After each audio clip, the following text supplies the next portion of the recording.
How's it going, everyone? Super exciting news, exciting video today.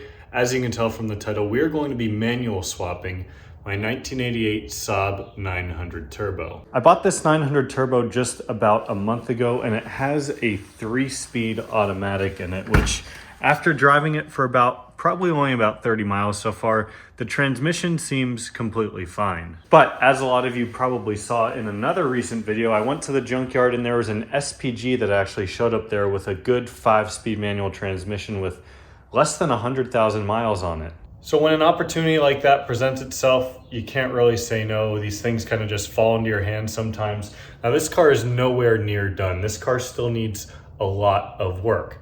But what I'm going to be explaining in this video is pretty much I want to show you guys everything I've gotten in order to do this swap, as well as kind of explain some of the other work I want to do while I'm doing this swap to hopefully get this thing ready to be registered and driving on the road every day. I have a lot of parts sitting right here that I'll get to in a minute, but one thing I do want to do before we get any further is actually try this out. This is a second key that was sent to me via ScanWest. They are a Saab shop. They also do Subaru, Mini, BMW, Audi up in the Washington area. They're actually in Seattle. So if you guys are in that area, you need some help on your Saab or anything else, please hit them up. But they sent me out a second key for the 900. I'm always paranoid about having 2 keys for my cars. So when I saw this thing only had 1 key, I posted online. Craig was very generous, said he'd make me one. So let's go ahead and fire it up and make sure it works. This is better than just getting a key cut up at Ace Hardware anyways, because it has the Saab logo on it, which is super cool, so you know it's a genuine key. Let's go ahead, hop in here, fire her up. This will probably be the last thing this thing runs for a while. Worked just like it should. Super awesome. So again, super happy to have 2 keys for this car. Much needed. A little bit of stress out of my life. The other super cool thing, before I forget, that he sent me was a whole page of probably about 20 different service items that this car had done on it at ScanWest, oddly enough, because as you can see, it was a Washington car at one point. So this car had actually spent a lot of time in their shop for a variety of different repairs and servicing, which was super cool. So again, big shout out to them. But let's go ahead and talk about everything that is sitting here. Thankfully, manual swaps on cars this old are not incredibly difficult. Now, if I were to do a manual swap on my NG93 sitting up there, that would be a lot more complex and quite frankly, just about impossible on an NG93. People have done it, but it's just about impossible. Anyways, so with these, there's really not a ton of parts that you need to change out. I'm actually gonna start off by showing you guys the transmission for some context. If you're not familiar with the 900 transmission, because it is a lot different than your ordinary transmission. I'm gonna pull open the hood here just for reference. So the transmission actually sits in front of and under the engine. So the front part of the transmission is actually right under this piping here.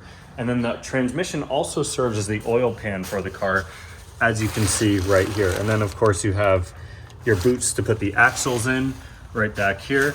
And then of course, that's where the engine actually connects to the transmission, is off of that right there. And that's the part that's on the front of the car. So this is obviously our 5-speed transmission. One part that is different between the automatic and manuals is this oil pickup tube. So I got this oil pickup tube off of the junkyard car, so I just have had that sitting in there. But now that we've established a little bit of context, let's go ahead, hop over here and look at all of these other parts. So because the engine and transmission mate to each other, that was a stupid thing to say, all engines and transmissions mate to each other, but because it also serves as the oil pan, I went ahead and ordered a new oil pan to engine to transmission, whatever, gasket. So we've got a new one of those.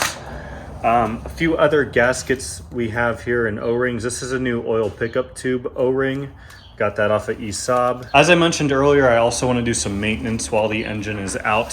So right here we have a new rear main seal, and then in this little box here is a front crank seal. So I'm going to try and replace both of those as well. Here's just a bunch of bolts for a wide variety of different things for the swap that we'll need. Here is one of the things I'm most excited about.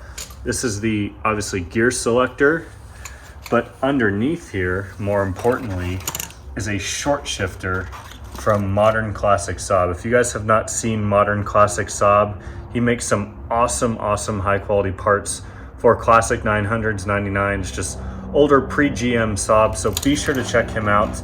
I bought one of these from him, and then he was generous enough to include a new shifter assembly with it too, because the junkyard car had this ripped out of it. So this is awesome. It's in really nice condition, so big thanks to him. Again, check out Modern Classic Saab.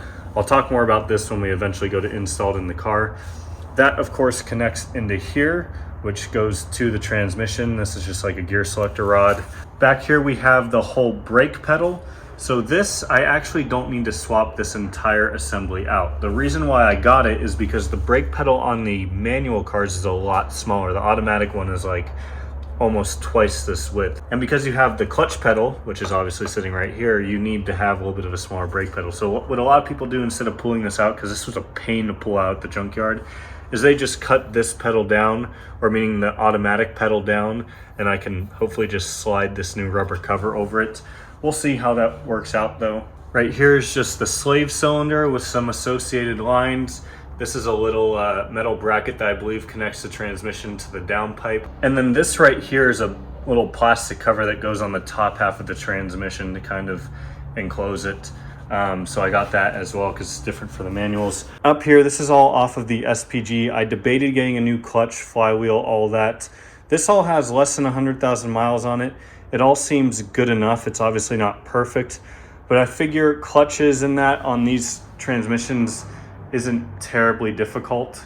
So worst case, if it does need a new clutch, I can just get one and I can have this resurfaced and all that. But I figured why not? Let's go ahead and just run this for now and see if it's any good, because it most likely is. Then these flywheel bolts are also different.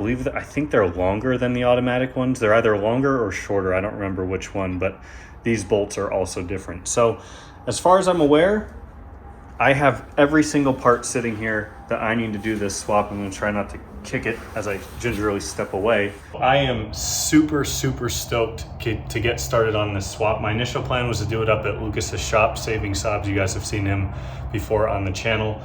But I don't really want to confine us and myself to have to try and finish this quickly, because I'm a little bit worried that we're gonna run into things that are going to give us issues. I'm sure we will. So I don't want to have to try and rush to get this done. And I also don't want to have to rent or take up too much of Lucas's space in his shop that always seems to be busy with Saabs. So I think my plan of action is to do it in the garage right here. I'm not sure when exactly I'll be starting. I probably will have started by the time you guys are seeing this video. I'm not going to be in a rush to do this in one weekend like I alluded to earlier. I want to do this process slow. I want to do it right. I'm going to take my time with it. So with that being said, guys, I guess maybe the next video you'll see on this car is starting to tear it out. I'm not going to do the whole manual swap in one video because that would probably be an hour-long video. So I might do part 1 is pulling the motor, part 2 is separating the trans and putting the new trans on, part 3 might be all the interior work, part 4 might be putting it all together. That's literally just something I came up with off the top of my head right now, but it'll definitely be broken down into a few parts. So hopefully it won't be super long before this thing's back on the road and driving. I can go get it registered finally, but it's definitely going to be under the knife for a while, and I definitely want to give it a deep detail once it's pulled out as well. But in other news, if you guys missed my last video, please go watch it. I got paint protection film done on the S3, the whole front end by Dynamic Tint in Tempe. If you guys are interested in getting any sort of tint or anything done, check them out. They're amazing. But they did a fantastic job with this. You can't even tell it has PPF on it at all, which is the whole point of having PPF on it. So anyways, guys, that's all I've got for today. It's really hot out, so that's another part of the reason why I want to kind of take this whole swap slow. I don't want to kill myself in the heat. One final last part I forgot that I still haven't gotten because it's coming from Sweden. It's not related to the swap, but it is a new AC belt. So that should be coming by the time I'm doing the swap. So we'll probably throw that on. Hopefully this compressor is good. It looked like it was good, but I guess we'll see. So anyways, I'm done rambling. Give me a thumbs up if you enjoyed this video. If you're excited for the swap, let me know your thoughts down below in the comments, and I'll see you all next time.